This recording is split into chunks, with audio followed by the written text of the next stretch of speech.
10 days from now, the 16th of October, happens to be the 229th anniversary of the execution of Marie Antoinette. It was the best I could come up with. She was found guilty on trumped up charges of not only treason, but incest. You already know about, yeah, I love that, wow, that's what I'm looking for. You already know about royal celebrity, think Princess Diana, but now think Marie Antoinette. Who can tell her story better, okay? A lady in waiting on the other side of the door, or the best friend forever who's sitting like right next to her. The best friend's name was Louisa, and their friendship was lifelong. The show and tell visuals that are circulating, and keep, sending them around, give you some glimpses of their life. The memoirs gave me a glimpse that got me from the first reading to here as a span of nearly 30 years. Hey, I work slow. I rewrite. Okay. This is a copy and the original of the title page. You used to call it a frontispiece. This was already loose from the book when I got it. And I'll pass that around.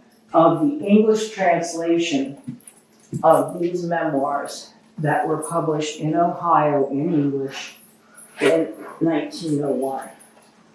And as you can see, there's nothing to look at on the cover, but as you can see, the story was there, it was buried, in thickets, just thickets of 19th century language. But the stories were in that thicket. So the princess left her memoirs to Catherine Hyde, a trusted secretary who survived. And I'm currently working on a sequel that's centered on Catherine's story. You'll meet her in this book. And it's called, unsurprisingly, After the Guillotine, A Survivor's Tale. Bit of housekeeping, I think, I already explained that we'll have 15 or 20 minutes. The reading won't take much more than, today I'm reading an early chapter and an excerpt from a later one, and it won't run, all that long. The first chapters of Until a Guillotine, A Tale of Two Royals, take place in 1770. They introduced 13-year-old Marie Antoinette, called Tonya all her life, and Louisa, the 17-year-old widow who brings her secret to Versailles, where she attends Tonya's wedding to the 15-year-old heir to the French throne. The two teenagers have met before, briefly, but this chapter, number 6, is their first real encounter. It took Louisa almost an hour to settle on a gray figured brocade with point lace flounces at the bodice and sleeves. It showed the Penthièvre curls, unworn since her wedding, to advantage. She had her hair dressed up and loosely bound with deep pink velvet roses. The Dauphiness Marie Antoinette wore off-white silk, sprigged all over with tiny, hand-painted bouquets of forget-me-nots that echoed exactly the color of her eyes. Matching satin bows gathered the sleeves in at the elbow. Another circled the whiteness of her throat. Her ashen blonde hair was gathered high and rolled into curls on one side of her neck. 3 creamy white ostrich feathers waved from the crown of her head. The simple, delicious meal began with thin, succulent slices of iced melon, followed by rosy pink souffle of lobster, crisp roasted duck surrounded by artichokes, and a salad dressed only with lemon juice. I rarely take wine or spirits, the Dauphiness sipped from her goblet of mineral water, but you are welcome to anything you like. This is fine. I need nothing else. Not even dessert? Chocolate croissant? I haven't heard of those. No reason why you should, she smiled. They were invented in my homeland. Austria? Of all places, yes, years ago, in honor of some successful siege against the Turks. The name croissant comes from Turkish for crescent. I am most interested in tasting them, and I am most interested in learning more about you. Louisa's throat closed. Does she know? I was given a note in advance of this visit. I have it right here. Marie Antoinette was reaching into a pocket. But it only says, she squinted at the paper, the Princess of Lambaye is a dutiful daughter of the House of Savoy, foremost in all Italy, not given to flightiness or frippery, silent amidst gossip, makes scant conversation, but a quick mind. She slid the paper under her plate. I also know that you have a lovely dimple, but only in your left cheek, and only when you smile. I know your blonde hair is characteristic of your northern Italian family. I also know you are the untimely widow of Stanislas de Bourbon-Penthièvre, Prince of Lambaye. Louisa managed a nod. What else do you know? These facts are all I need to know. The two teenagers looked at each other. Are you reading my mind? Louisa wondered. I say what is on my mind always, but prying into another's never. And I never trust anything I hear secondhand. My father taught me that. Marie Antoinette raised her goblet. Like my water, I prefer my facts to come from the source. You did read my mind, Louisa thought, murmuring only, so kind of you. Perhaps, but it's the way I go about my life. I may seem young, her well-defined chin thrust forward, but I'm old enough to know you should never attempt to be who you aren't. So, let's hear. What do you know of me? Little, nothing really, except for gossip. Nothing from the source, the Dauphiness teased. Not as yet. So, what are you thinking right now? Louisa was too startled to do anything but reply. I am 18 in September. You won't be 15 until November. You seem older somehow. I'll take that as a compliment if you don't mind. Her laughter was silver bells. Far too many see only a spoiled and willful child when they look at me. Well, I see someone who is very much her own person. That's not childish. More laughter pealed. I'm no fool when it comes to knowing who I am and what I want, and I don't intend to let any happiness pass me by. My father gave me that gift. A real Lorrainer he was, and they know how to enjoy life, which is exactly what I intend to do. She rose from the table, gesturing to Louisa to join her. Together they crossed the room to a chaise lounge long enough to put their feet up without the soles of their kidskin slippers touching. The dinner was wonderful, Louisa broke the comfortable silence. I've enjoyed myself so much. Better than Grand Cuvée, yes. Louisa had yet to attend any of the public meals required of senior members of the court. How I loathe having to put on full court dress for them. The Dauphiness pulled a face. And those panniers, I feel like a mule with saddlebags plodding along to yet another enormous, unappetizing meal. I must eat in full view of an equally enormous and unappetizing crowd. Her ostrich feather ornaments danced. Stuffed pig, ruffed grouse, giant carp, chewing and swallowing, while gawking strangers hang over the balconies watching the animal menagerie at feeding time. Her impromptu imitation, all snuffling, grunting, and eye-rolling, made Louisa burst into laughter. But Grand Cuvée is a custom, Marie Antoinette continued when she could keep a straight face. C'est pas ici, in this country of Versailles. A custom I will put an end to when I am queen. The frivolous tone was gone, but not for long. Speaking of custom, tell me, princess, have you met the mistress of ceremonies, Madame Noel? I have, Louisa replied, recalling the old woman's beady eyes and the stinging sharpness of the hartshorn she thrust at her in the chapel when the funny, clever, enchanting girl sitting at the opposite end of the chaise lounge was being married. Marie Antoinette's laughter escaped the hand she clapped over her mouth. I must tell you what happened this morning. I had enough of her turtle face in mind, attending me everywhere I go, which is why when I woke today, I went to the water closet alone. It was Louisa's turn to hold her laughter. It took less than a minute for word to reach Madame Noel, and only 2 more before she and her minions were pounding on the water closet doors. I was the only one in there, so I had to admit them myself. Can you imagine? I can. Her cheeks turned royal purple, although she managed to hold her tongue, even after I informed her that henceforth, when nature calls, I'll answer in private. But court etiquette demands the opposite. Well, no more, I informed Madame Etiquette. Who? Madame Noel, of course. Ideal nickname, don't you think? Came to me on the spot. Well, on another throne, the one in the water closet. Louisa laughed again. Oh, Princess, if you'd seen the look on her face. His Majesty the King wasn't amused when he heard about it, I can tell you. But he's forgiven me, I think. Who wouldn't forgive you? Madame Etiquette, that's who. They erupted into such open laughter they missed the first taps at the door, followed by the announcement of the Dauphin Louis Auguste's arrival.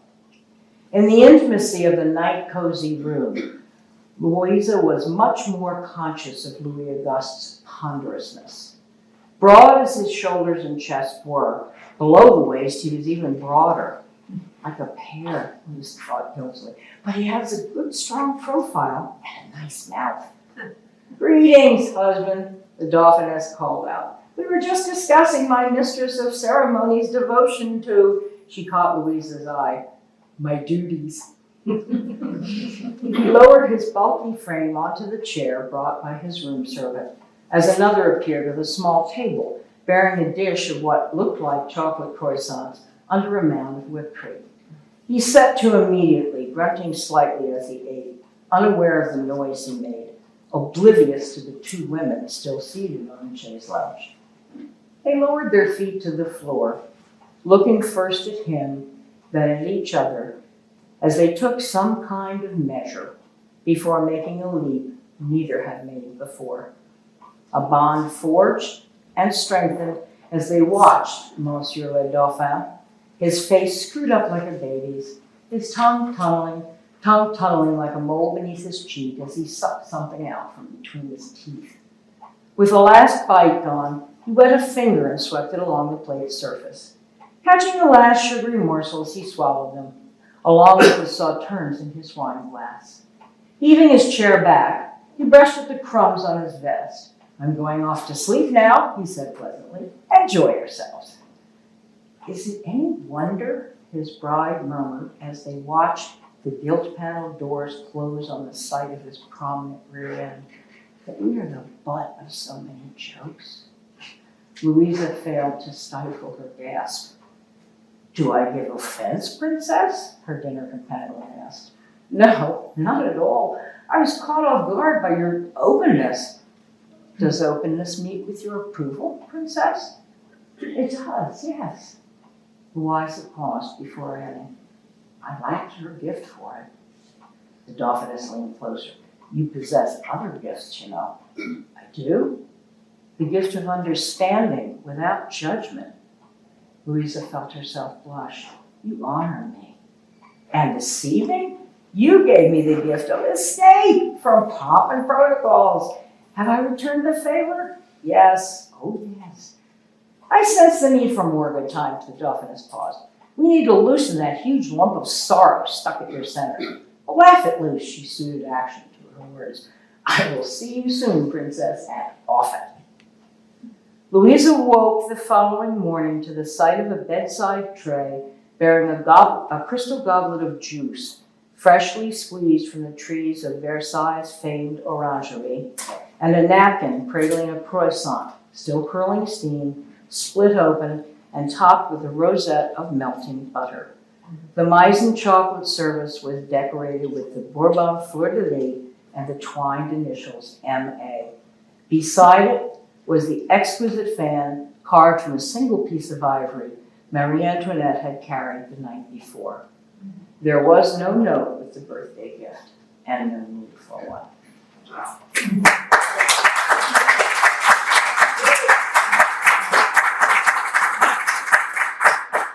We're doing good with time. We're doing really good with time. It's only 2:45. Okay, and this one's much shorter, this excerpt. Okay, so there's going to be plenty of Q&A time. This is from chapter 30. I'm sorry, I didn't hear. Okay, we can't hear? Did you say it was, I couldn't hear you, what number, what page? 30.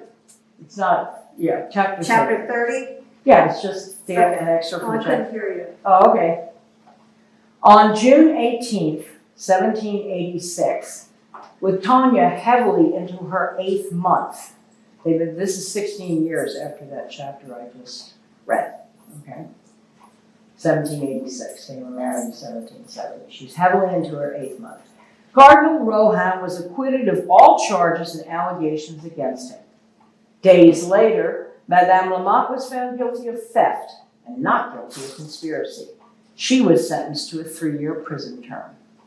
The outcomes seemed to snap some last thread of civility in Tanya, who became as angry as Louisa had ever seen her. Rohan goes free and that conniver likely won't even serve her sentence. Swine! Louisa was relieved she'd sent the room servant from her salon, so it was only the 2 of them. The envy of all liars and cheats, a hypocrite of all hypocrites in his red silk robes. Prince of the church, pah! Tanya actually spit on the floor. And they made a heroine of that woman, that common thief and swindler. She is the one who broke the laws, not me. She spit again, saw Louisa's expression, and burst into laughter.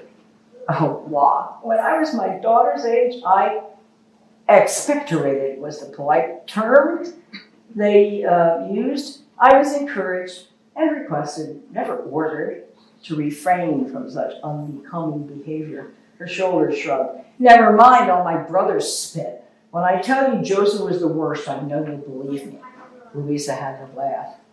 I spit. I climbed trees. I mud-walked in bare feet and fought having my hair washed, let alone dressed. Nobody mistook me for an arbiter of fashion. Not then, Louisa smiled, but you've more than made up for it. True. Tanya smoothed a hand over the silk charmeuse of the Bertine-designed dressing gown that made no attempt to conceal her pregnancy. What will this one love? She must be a girl. She moves so little. Sophie Elaine Beatrice was born on July 9th, 1786. So responsive, days passed before she was even shown to her weeping mother. Many more days passed before Tonya chose the infant's name. Through the stifling heat of August, Tonya remained periodically irrational and alarmingly withdrawn from reality, including the obvious failure of Sophie Elaine Beatrice to adjust to life outside the world. The infant's death, a month before her first birthday, seemed, in some macabre way, to rouse Tonya from her depressed stupor. She emerged to sit for the year's official portrait. When she insisted it include the royal cradle, empty of the baby it had held, Madame de Lebrun tried to reason with her. And then this is what I'll be talking about for the rest of this reading. That's a picture of what has been described here. Madame de Lebrun tried to reason with her. Do you really wish to immortalize such a sad reminder, Your Majesty? Yes. Tonya's smile was grim. And what is more, I wish you to focus the portrait on it. Drive home the fact of my loss. Let them see what they did to me. The firstborn son and heir, Joseph Xavier, was so often exhausted, the artist had difficulty working for more than a quarter hour at a time. The constant interruptions annoyed his sister, Marie-Thérèse Charlotte. At nearly 7, she was adamant about having outgrown her Madame Royale nickname, and she clearly resented the constant attention paid to the brother, who brought an end to her only child status, and to the other brother, who was now the baby of the family. Mom, can I go? Marie-Thérèse Charlotte pouted. Yes, go. Tanya handed 2-year-old Louis Charles to his nurses. She kept Joseph Xavier on her lap. Failure to thrive was officially announced today, sister, as the official cause of death. Failure to thrive, Louisa whispered. My daughter passed her entire time in my womb being attacked on all sides, They killed her, every miserable, misbegotten, evil one of them, every tongue that wagged against me, every hand raised in a fist, every throat that shouted, yes, to the lies, lies, and more lies. Tony, please try to calm yourself for the sake of the children you have. I had 4 children. Now I have 3. Virginia Brun approached with the day's preliminary sketch. It showed Joseph Xavier parting the curtains of the empty cradle Louis Auguste himself had made. Excellent. Yes, proceed. You have captured his expression perfectly. Tonya paused to bring back tears. It's as if he's saying, this is where my second sister, sweet Sophie, slept for the little while she was here on earth. The death came just before His Majesty King Louis XVI was scheduled to depart on his first royal progress through the French countryside since his coronation journey to Reims. He offered to delay the trip until his wife was more herself.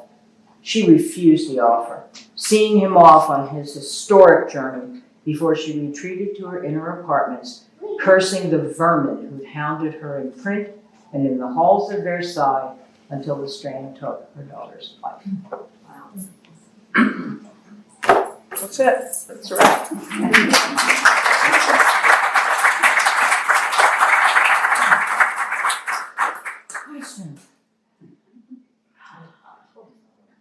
Questions? Yes. Did you have dreams about this, where maybe you were given some visions when in the process of writing? That's an interesting question. It was more like waking dreams. It's something that, if you write fiction, or even as a reader of fiction, an interested reader of fiction, you've certainly heard, writers talk about how the characters come to life, kind of thing. And when the very first draft of this was happening, it was very early in the morning because I had a day job that started at 9 o'clock. And in that dark, unheated porch that I lit with a kerosene lamp next to my computer, okay? It was kind of, there was a waking dream aspect to at least the draft, at least the coming out of the original. Once that's out, then, if you're serious about writing, to share with other people, that first outburst, is never the end of it. But without that first input, it's really hard to take it any further. So that's, I'm trying to think, I don't think that they've actually tromped through lately, but they did become very, very real, and they were very real. And I guess I should add here that everything you heard described, that meal, the costumes, all of that is taken either directly from here or from one of any number of other sources that I consulted. So that is all real stuff. Every character in the book actually lived and is described as they looked, with the exception of there's 2 Babettes and there's Major Domos. So they are fabricated, everybody else isn't. Just try to do it justice. Okay? Yes? Do you find that you had interest in this time period before the book that you have purchased or came about, or after? I was as ignorant, as let's say the average person is of anything further about Marie Antoinette, except, good God, the bimbo of history, she's an embarrassment, that kind of thing. Because what little history I had gleaned was taken from memoirs kept by that lady in waiting. I wasn't just kidding when I mentioned the lady in waiting. That's what history took and used, as the facts, and they really weren't. So no, I was ignorant. I came into this book because I was complaining to the then art director of the agency where I was working. I can't do plots, okay? I stink at plots. And so his friend had been given this as a Christmas gift.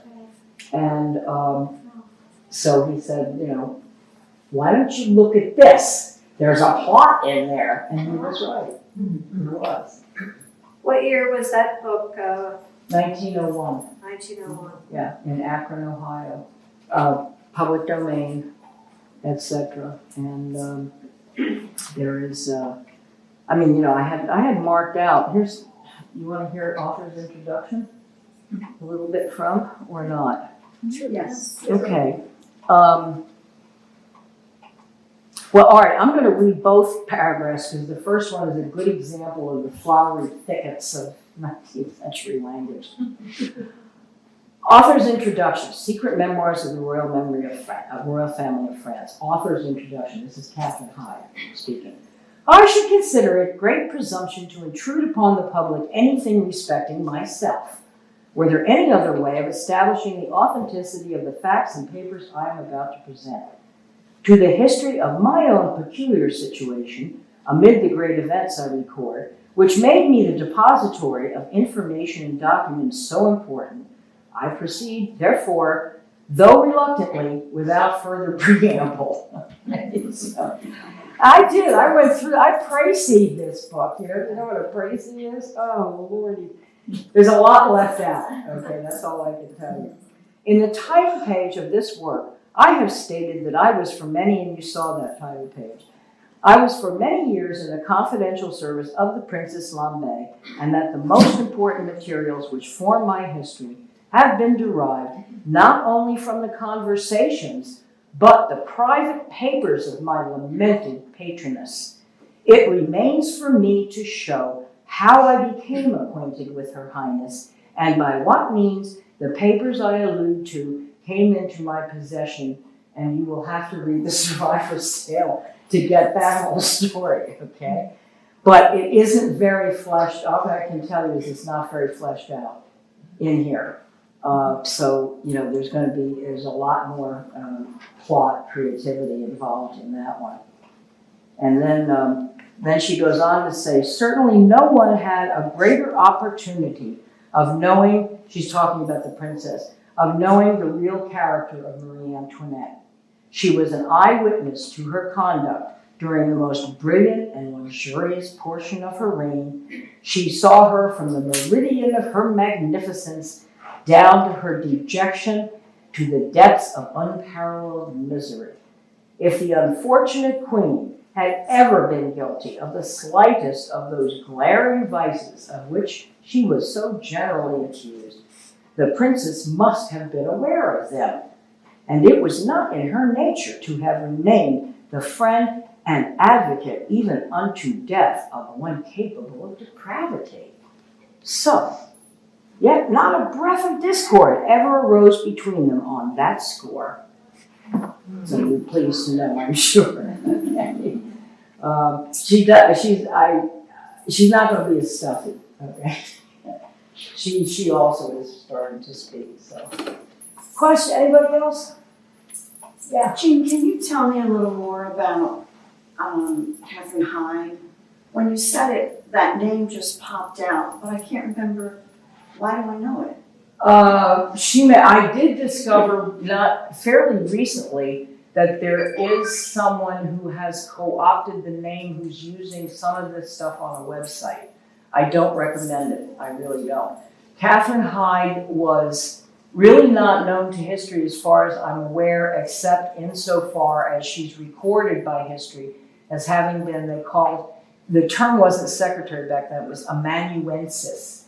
She was hired as an amanuensis to the princess because she spoke multiple languages. She then became a confidant of both of them. And when things got really shabby, going closer and closer to the end, she became not so much a spy, but a courier, passing things. And these the designers and the hairdressers play a very important part because that's how you got your notes out. You rolled them into hat brims. You put them inside ribbons and stuff like that. And she would carry back and forth because she was a familiar figure and a familiar sight. Beyond that, she did survive, She married an Italian count and translated or wrote these memoirs. She didn't translate them. There have been, I mean, there are those who argue portions of it, but as far as I'm concerned, some of that is sour grapes because they're the same people that want to promote the lady and ladies version of things, kind of thing. So, does that kind of answer your question? I don't know beyond that. It's just, you know, that's what her name was with a C and the HYDE. I was not able to Google very much at all about her except, you know, in relationship to this. So, what can I say? Anybody else? Who else? Come on, somebody else must have a question. Including all of your research and your delightful book, how long did it take you to get it completed? The first version, the second version, Well, or this from beginning to version. end. Each one of them took. The first one it started in the very late 80s and into the 90s. There was no internet, so the research itself literally took years, but I went to a lot of fascinating places, and I never have been to Versailles, I confess. But you don't have to actually go. You know, that's not the point of historical fiction. But it's worth the truth. Huh? It's worth the truth. Oh, I'm sure it is. If I can sell enough copies, I will be very happy to go to Versailles. I'll send you all postcards. No, seriously. It's like, okay. And that might be as good a place as any to, you know, to mention in a little bit more detail about the,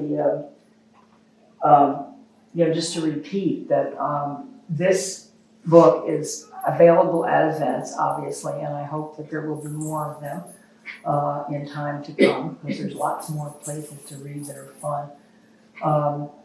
But the way to get it is to go to the author's website, okay? And it's there. You can PayPal, you can do everything because it goes through. Remember Dawn? Stand up again, Dawn. She has not only graphics business in addition to Breaker magazine, but she's a web mistress, okay? And she has a store. So when you go to my website, you will go, if you want to purchase, you just click. It says purchase online here. And you go right to her, and there's both books there, and everything to do with it, and you can even PayPal them there, you know, because I can't do any of that. At this time, yours truly is the fulfillment person. So every copy, I guarantee you, will be, you know, signed. I can't, you know, inscribe them particularly unless you want to call me or, you know, set something up. And my hope is that as time goes by, just like, well, one of the, Jenny was a big article on this Breaker, and, you know, the story which I edited of how they grew from, you know, nothing, not much bigger than this. So I'm the one doing the fulfillment now.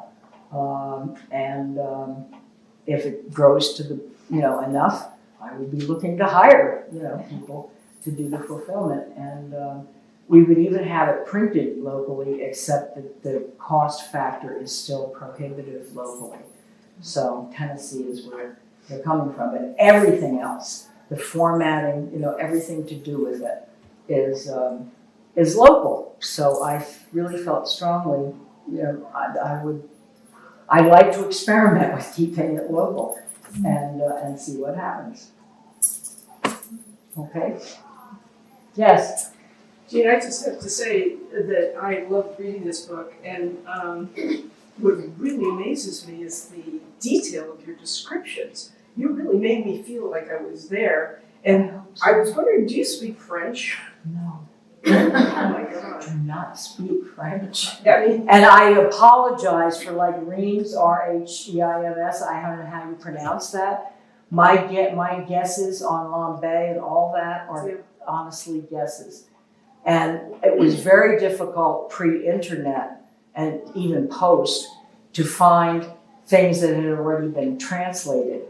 But what I was after were things like, you say the detail, for example, I was at the time my business, doing the writing business in Philadelphia, And so I joined the Pennsylvania Horticultural Society because I had a big garden at the time. And they had the garden books, the things that you can just click now. But it was fun to sit in their garden and open these beautiful, the ones that were like Audubon bird books, but they were gardens. Oh. And then the other place I loved was the Mutter Museum in Philadelphia. That is a museum of medical curiosities. They have like the baby pickled everything. Okay, and there was I had a lot of research has been done on that elder son and what really was the problem. I'm still seeing sources that say it was tuberculosis, but it wasn't. It was a heart thing, etc. So I tried hard to and snuff, the use of snuff, that was fun too. I got all the way to Durham with that. I didn't realize it was just ground up tobacco people are snorting. It's like, so anyway, does that kind of answer? And the detail, I hope you don't get lost in the detail though. No, not at all. And I have another question. It seemed to me early in the book, I was getting the idea that Marie Antoinette was very humble, really, with regard to providing bread and food. Oh yeah, Frank Sinatra. Yeah, but didn't ever attach her name to it. Mm-mm. What was that all about? Was that true? Yes. Oh yes, everything like that you read in there Why did she do is that? verifiable. What's her motivation? I am not sure what her motivation was. Part of it may have been to annoy the daylights out of her mother. Unfortunately, her mother was once 2 chapters that just didn't work and had to go, But that mother was something else, the Empress of Austria with her 13 children, of which Tony was the youngest, But because of that, she was raised to be the original free to be you and me. She got to do, the portion I read is true. I mean, that was in the memoirs about, the spitting and all that stuff. She was a tomboy growing up. And so things like that are they're so much fun to find, but they're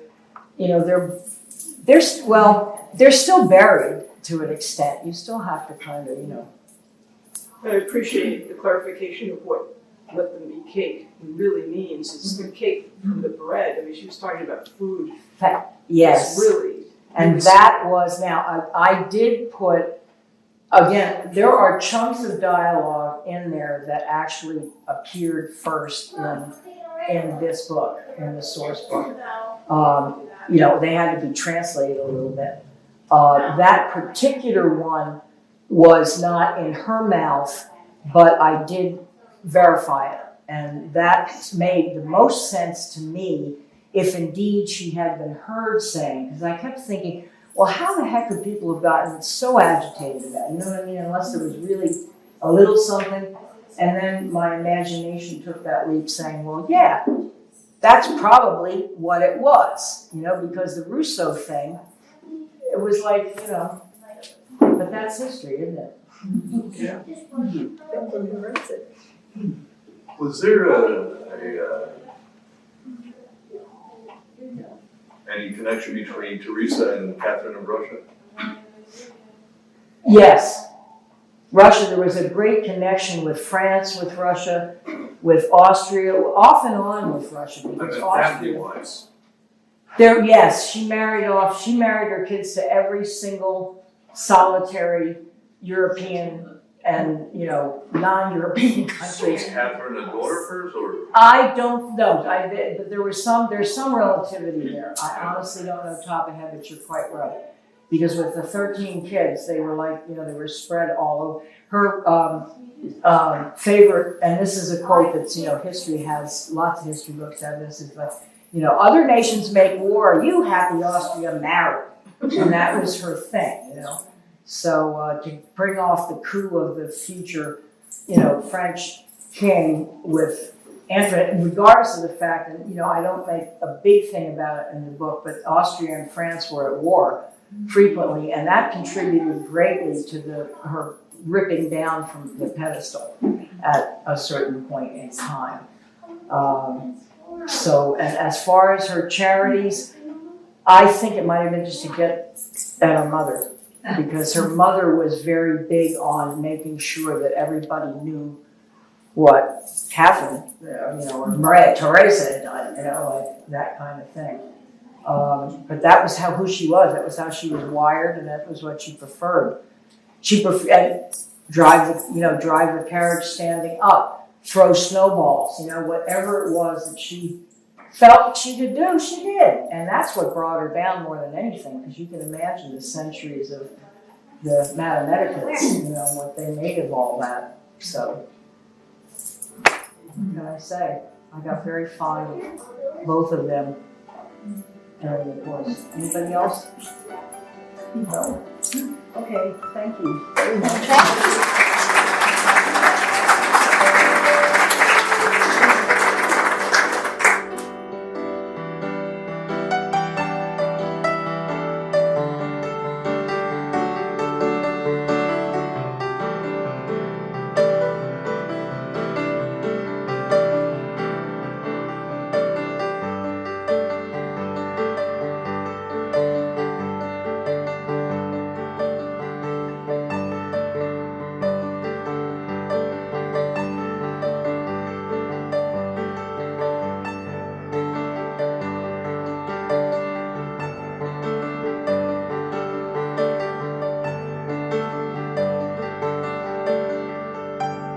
Support public libraries. Like, share, and subscribe for more great videos.